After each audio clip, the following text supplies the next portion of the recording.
Okay, so get out your notes. Today we are going to be looking at the messenger of Satan. Those of you that want to watch this online, if you want to watch it again, it'll be week 16 on the YouTube channel. Okay, first of all, what I'd like to say is when we are looking at trumpets 5 through 7, we finished with chapter 8, and that was trumpets 1 through 4. We're in chapter 8. Trumpets 5 through 7 are covered between chapters 9 through 11. And these trumpets can get confusing because a lot more happens in these trumpets than what is described in chapters 9, 10, and 11. So we have to move around in chapters 12 through 18, so we're going to be bouncing around through that whole section of 9 through 19 actually, because we're going to get some more detail of the events as they flow chronologically on our understanding of time. So take out your pens or pencils, or if you have colored pencils with you today, because we are going to, I want to review the chiastic.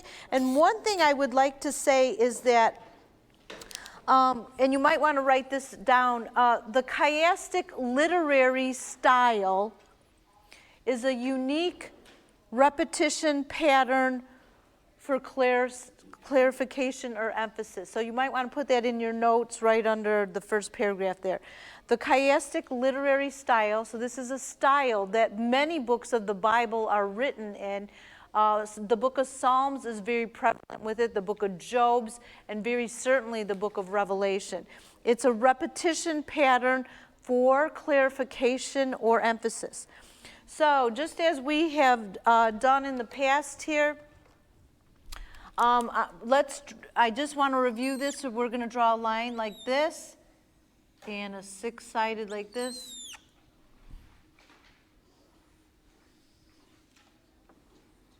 Okay, so draw that little shape up there, and this is a chiastic of how the book of Revelation is set up. Okay, so this is a chiastic, and and this is how the book of Revelation is outlined so that you can understand it better. I know we've gone through this before, but this is a great place to review it because we are going to go back and forth here. So we've got Revelation chapters 1 through 6. And down here is our timeline. Okay, so in our sphere of existence, time runs this way, okay? And also, you will notice that in modern day, we have a lot of movies that do this chiastic style. They start out with some kind of plot, and then as they go through whatever storyline, they have flashbacks. So that's a chiastic style of writing. And so a lot of our movies, that's a very popular style right now. Okay, so we've got chapters 1 through 6. As far as our timeline goes, this runs on one timeline. Then up here, we've got Revelation chapters 7 through 11. And these chapters 7 through 11 give us mainly heaven's point of view.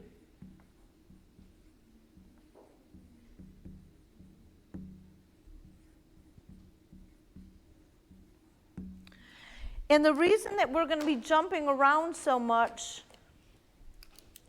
as we hit chapter 9 specifically is because as far as the timeline goes, these events happen along with these events, but they give us more detail. So Revelation chapter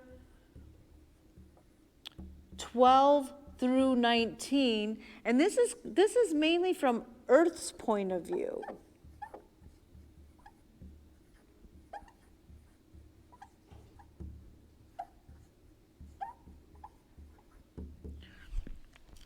So we're going to see a lot of things that happen in the spiritual realm up from heaven's point of view as we go through chapter 9.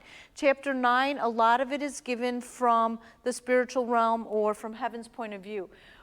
And we are going to bounce back into these chapters because this will give us more detail as the manifestations of what's going on up in heaven and what's occurring on earth. So we're going to be bouncing back and forth between these two sets of chapters as we go through the rest of the book of Revelation.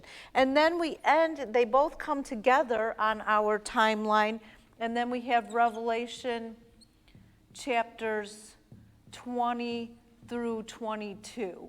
And those flow together just on one timeline. So this is how we're going to be.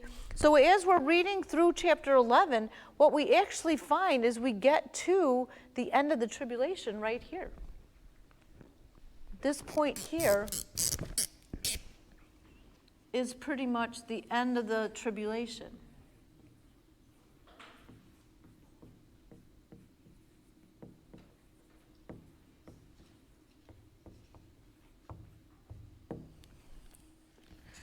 So when you're reading, if you go back and read independently, which I encourage all of you to do, if you read through chapters 1 through 11, you're going to come to the end of the tribulation.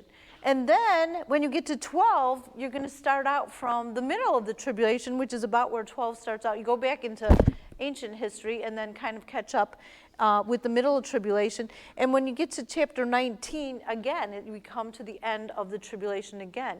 So this is something that I want you to understand. This is how the book of Revelation is set up. This is also why it is so confusing when people read through the chapters 1 through 6, 7, 11, and then 12 to 19, and they get confused on the order of events. And that's why there is so much debate, because many people don't understand. Most people think that this runs Revelation chapter 1 through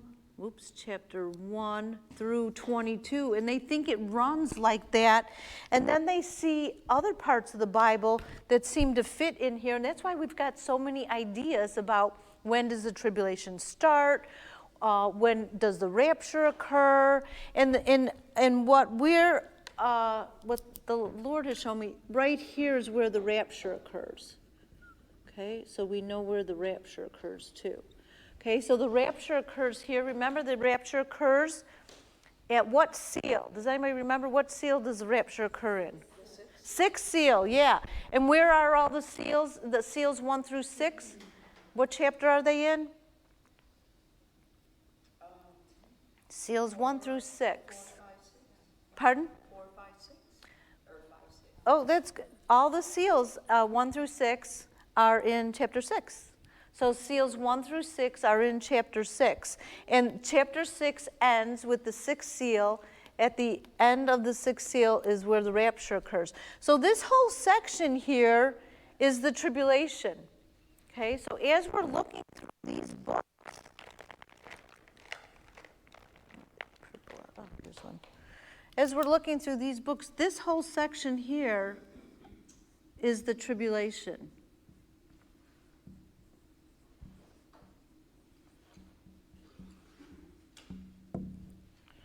Okay.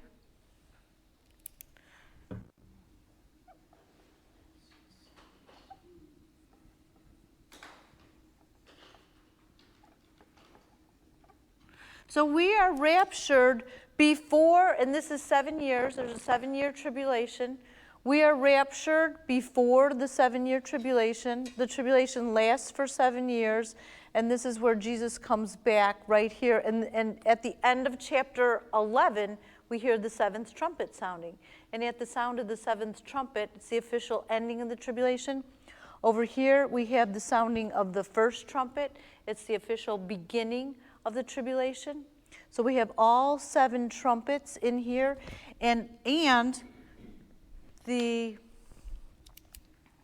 last half of the tribulation, and we're going to go through this next week in more detail, but the last half of the tribulation has the 7 bowls.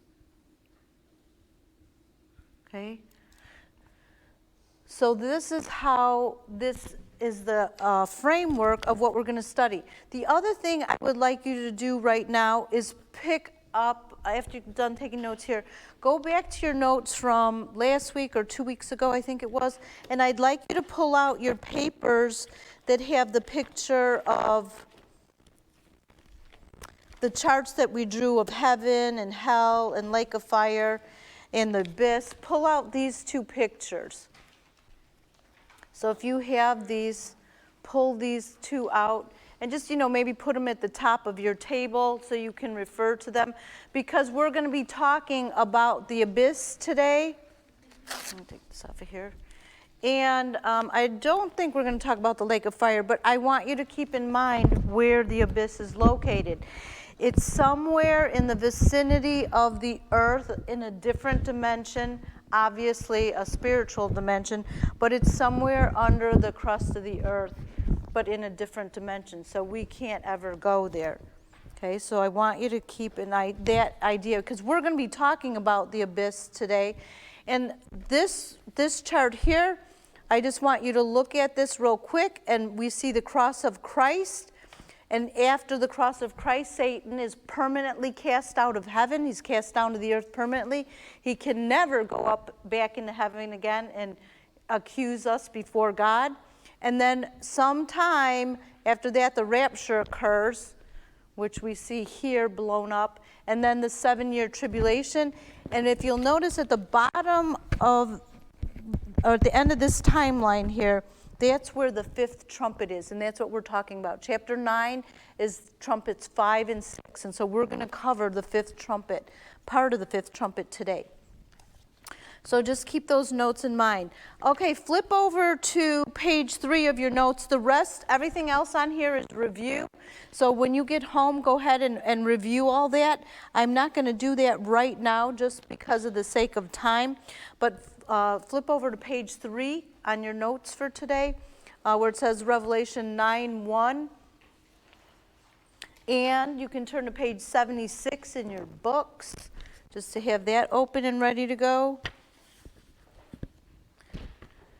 And Barb, can I start with you today? Can I have you read you can either take it from your notes on page 3 of your notes or in the book on page 76, 9:1. Yeah, read that. So we're going to read Revelation chapter 9, verse 1.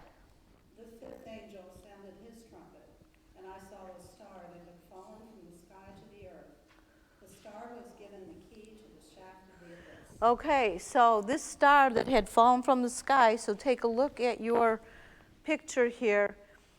That star, there's a little shaft here at the top of this abyss, a little shaft.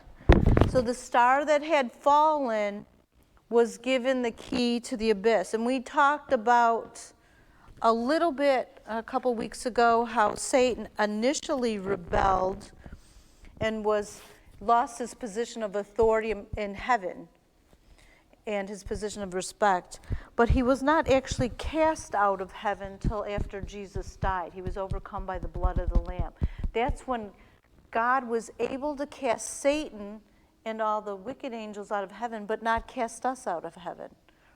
Okay, so he could keep us there because now our sins were paid for. Like Enoch and Elijah, they were still up in heaven, but God couldn't cast Satan out before Jesus died on the cross, because then he'd have to cast out Moses and Elijah and Enoch. So Satan was allowed to be up in heaven because we all sinned and rebelled just like Satan did. So it's at this point, after Jesus died on the cross, our sins are covered. So we are allowed, so Enoch, Elijah, Moses, and then all the people that rose from paradise, we are all allowed to stay in heaven because our sins are paid for. Jesus paid the penalty of death for the treason that we committed. But Satan's sins are not paid for, or the evil demons, or evil angels, rather, fallen angels. Their sins are not paid for. So that at that time, that's when God is able, and Jesus Christ, able to cast Satan out of heaven. So Jesus is saying here, in Luke 10:18, and Jenny, can I have you read that for us, please? Yes, he, Jesus, replied, I saw Satan fall like lightning from heaven. Okay, so Jesus is saying here, because Jesus exists eternally, past, present, and future, Jesus can see in the future, even though he hasn't died yet, he can see that Satan is going to fall. But Satan actually did fall from heaven. He was the protective, before Adam and Eve were even created, he was cast out of heaven. He was cast out of his position.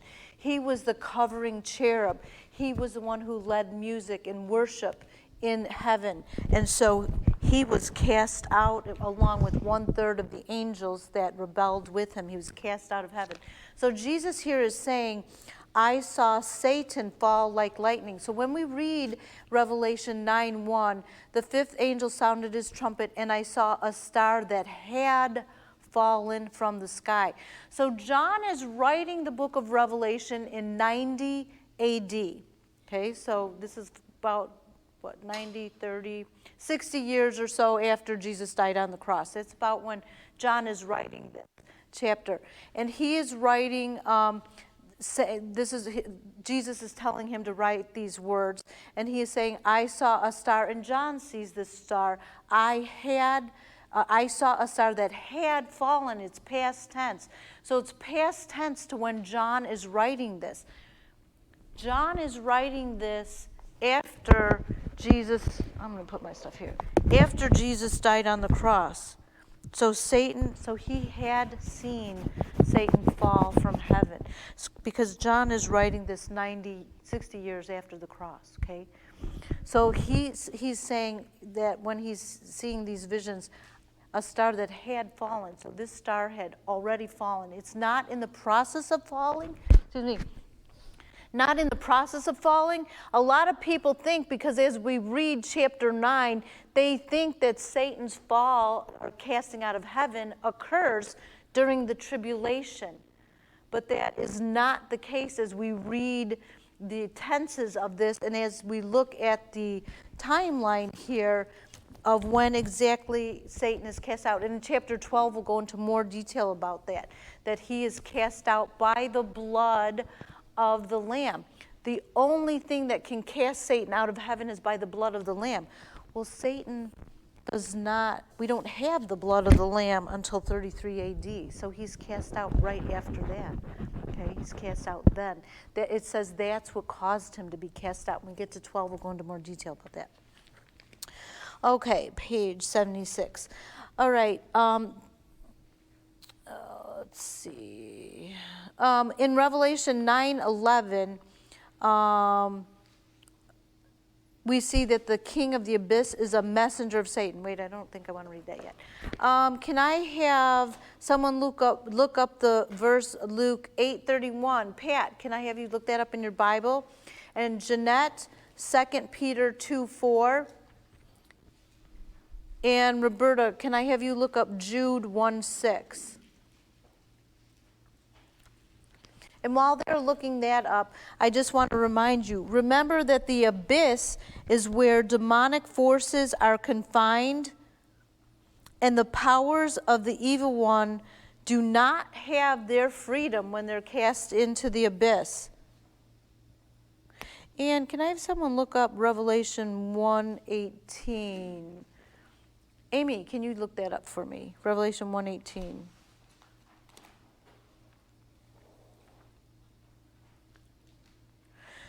So, many of the angels that had fallen are in the abyss. Many demons are also in the abyss here. And so this is a prison house of fallen angels, this abyss. And we still have a lot of demonic and evil forces and wickedness in our world. And as societies and civilizations pull away from God and his ways, they become more wicked. So we see more activity of wickedness in our day today than we did, say, when I was a kid. or when you guys were kids. And so, but only 10% of the wicked powers are allowed to roam around the earth today. 90% are in this prison house called the abyss. So I want you to keep that in mind as we read chapter 9 here. Okay, Luke 8:31. Pat? And they begged Jesus repeatedly not to order them to go into the abyss. Okay, so the abyss is so bad. Remember when Jesus was going through and I think I've got that on here, when he was going through the Garden of Gadarenes, I'm in the last paragraph of page 76. And he ran across a man that was full of demons. And these demons, and Jesus is casting these demons out of this person, and these demons are begging Jesus, please, please don't send us to the abyss. This abyss is so bad that even evil demons don't want to go there. That's how bad it is, that even evil demons do not want to be cast into the abyss. So they are begging Jesus. And read that aloud again real quick, Pat. Nice and slow. Read it loud. They begged Jesus repeatedly not to be sent to the abyss. And Jesus, gracious, loving his creation, doesn't send them to the abyss. He says, okay, and he casts them into the field of swine, of pigs, and they go running off the cliff and fall off, and they all die. But even Jesus, even to the evil, the incredibly evil in creation, he's still gracious. I find that utterly amazing. I mean, if it were me, I'd say, oh my goodness, no, you've tortured this poor man all these years, all his life. No, you're going to the abyss. You're done. But no, they begged him, and he granted their request. Such a gracious God. Okay, 2 Peter 2:4. Jeanette? For God did not spare angels when they sinned, but sent them to hell, putting them in chains of darkness to be held for judgment. Okay, now if we read that in the Greek, that's written in, it says that they are sent to Tartarus, and Tartarus is the abyss. That was another name for the abyss. I think you have that on this chart down here. So our Bible interchanges the word hell, Hades, bottomless pit, the deep. Eternal darkness is what my Bible says. Pardon? Mine says eternal darkness. Eternal darkness. Okay, yeah, that's what's going on in the abyss. So read that again, Jeanette.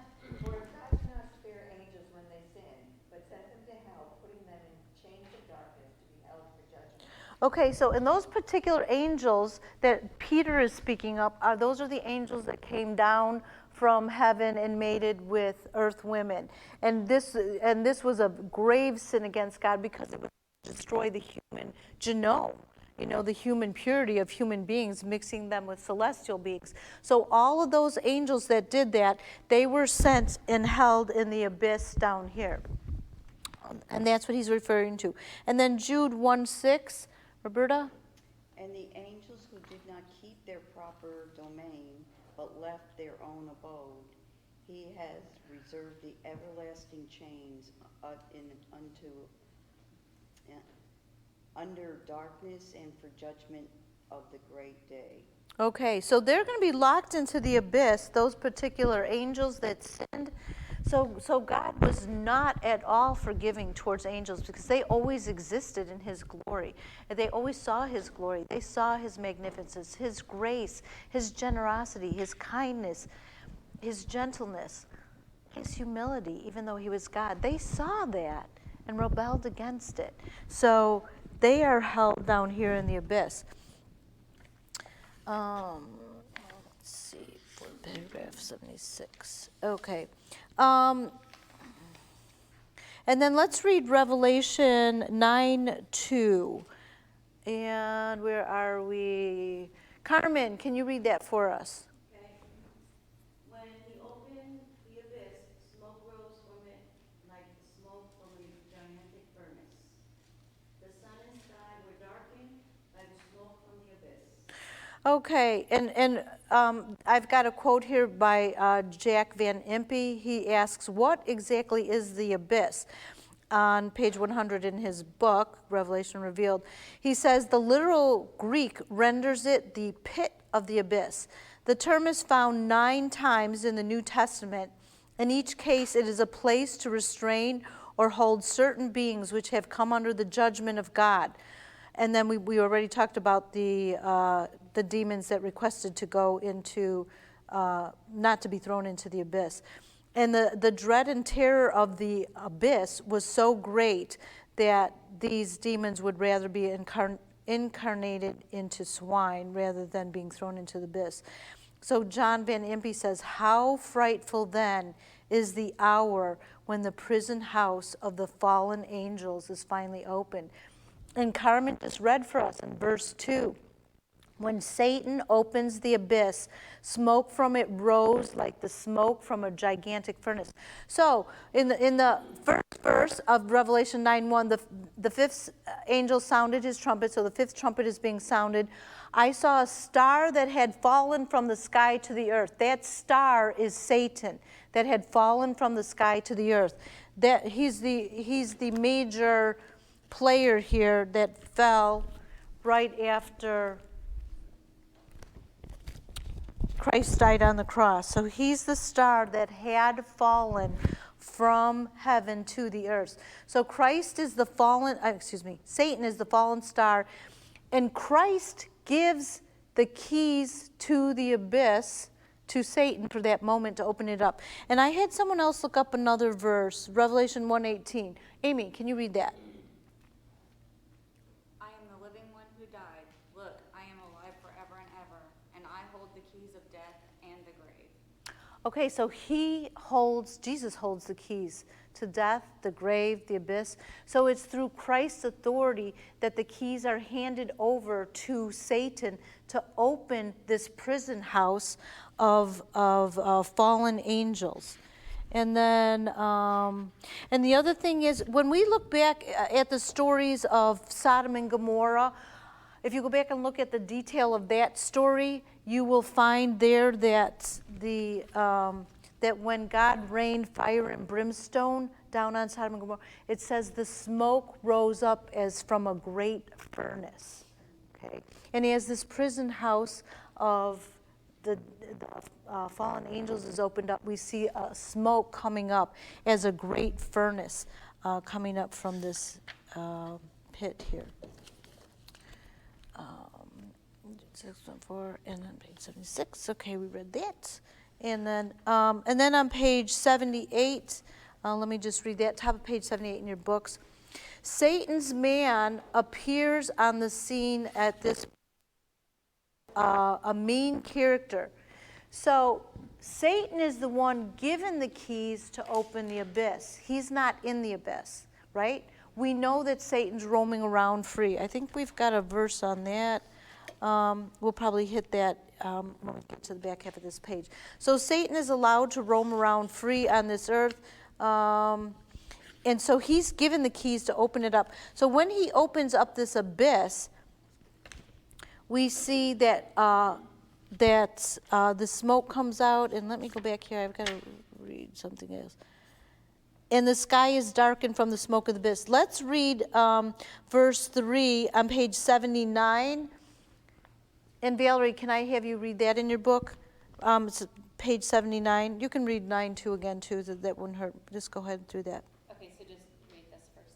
Yeah. Revelation 9:2. When he, Satan, opened the abyss, smoke rose from it like the smoke from a gigantic furnace. The sun and the sky were darkened by the smoke from the abyss. Verse 3. And out of the smoke locusts came down upon the earth and were given power like that of scorpions of the earth. So this abyss is now open. The air is filled with so much smoke that it darkens the sky. And if you recall, if you go back to page 2 of your notes on the review, on the notes for today, if you go back to page 2, at the very bottom of page 2, and you look at trumpet 4, what does trumpet 4 say, the trumpet judgment at the bottom of that page, what does it say that judgment was against? Yeah, the judgment was against the sun, the moon, and the stars. And what judgment did the sun and the moon and the stars have at the fourth trumpet?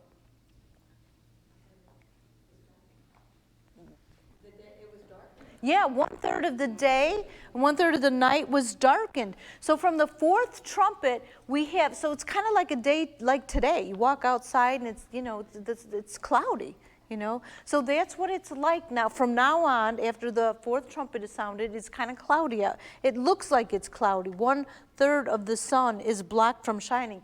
Now at the fifth trumpet, Satan is given the keys to open the abyss.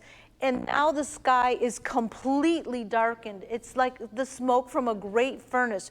When you're around a campfire and the smoke blows in your direction, you really can't, or a forest fire when you see it on TV, you can't see anything. And so that's what we see happening. And then out of the smoke, locusts come down on the earth, and they're given power like that of scorpions on the earth. And I want to jump ahead to verse 7 in chapter 9. And Jenny, can you read that for us? Yes. The locusts looked like horses prepared for battle. On their heads they wore something like crowns of gold, and their faces resembled human faces. Okay, so after the smoke comes out and it's covering everything everywhere, then what settles out and what seems to be flying out of the smoke are these locusts. And boy, are they funny looking. On their heads they wore something like crowns of gold. So John, back in the, yes, okay, there's a picture on the next page, or the previous page. On page 77, my artist's rendition of it there, where we have an opening of the abyss at the fifth trumpet and all these little locusts coming out. Locusts are like grasshoppers. They kind of are, that's what locusts are. But they have different behaviors than grasshoppers do. They tend to swarm, and when they come up out of the land, and they come out of, when there seems to be a lot of green vegetation, and just the conditions are right for them to multiply, they do. And so they come out in swarms. And when they come out in swarms over a land, they literally will devour all the green grass and everything on a vine or a branch. They will eat everything. And so when swarms of locusts come through, and they're used as judgment by God, when they come through, there is nothing left. Usually the people are ending up starving in that. And right now, today, mainly the swarms of locusts that occur, natural swarms of locusts that occur today, happen in Africa, parts of the Middle East, and parts of Asia. That's the only place we see swarms. We don't have any more here in America. I think we did at one time, but we don't have them anymore. But when this fifth trumpet is sounding, these locusts are not anything natural. Oh, the other thing is natural locusts eat only vegetation. They only eat green plants and leaves. Okay. Now these locusts, we're going to find out a little bit more about them as we read on, but they're not natural. Natural locusts live for about 5 months. And we're going to read about how long these guys last. So on their heads, they wore something like crowns of gold. When conquering nations go out to war, and everybody's got their battle gear on, many times you notice that the conquering nations, like the British, for instance, have a certain kind of hat their armies wear. The Americans have a different type of hat or helmet that we wear. The Russians yet a different. So whenever conquering armies go out to war, each one of them has a different headdress to identify them with a certain nation. Well, just like that, we see on these locust heads, they had something like a crown of gold. So they've got, this is their headdress. And their faces resembled human faces. That's very odd. That these locusts, if you can picture them, locusts with human faces and with a crown on their head. This sounds like something out of science fiction, but it's not. It's literal. It's going to be happening. People who are not raptured and have to live through the tribulation at the fifth trumpet, and the fifth trumpet happens a little bit before the middle of the exact middle of the tribulation. So the fifth trumpet happens about here. that fifth trumpet goes off.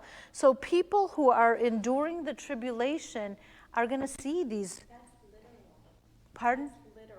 Literal. That's literal, yeah. It's hard to wrap my mind around. Yes, it is. It's hard to wrap your mind around the idea that Jonah was swallowed by a whale and lived in the belly of stomach acids for 3 days, but it happened. Sounds like just a story. Yes, and all the stories of the Old Testament sound like they can't be real, but they are. And even when Joshua and Caleb and the other 10 spies went into the land of Canaan, they said these people are like giants and we're the size of grasshoppers compared to them.